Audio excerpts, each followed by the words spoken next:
Hello everyone and welcome back to the channel. Today I'm going to show you guys how to see who blocked you on Facebook. First of all, what you have to do is open the Facebook application, and at the top right corner you can see a magnifying glass icon. Simply tap on that, and what you have to do is simply search for the username of the person. If you can find the person profile, then that means you are not blocked. If you couldn't find the person, that means you are blocked. Now what the next method you can also do is by simply giving them a message. Now what you have to do to send them a message, at the top right corner you can see a messenger icon. Tap on that.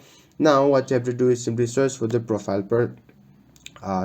search for the profile username that you want to see if they're blocked, or if they have blocked you or not. Now simply go to the profile and simply type a message, right? If you can send message, then you that means you are not blocked. And if something pop-ups like this, then that means you are blocked. So there you have it. If you found this video helpful, please give it a thumbs up and don't forget to subscribe for more tutorials. Comment down your thoughts, and until then, goodbye.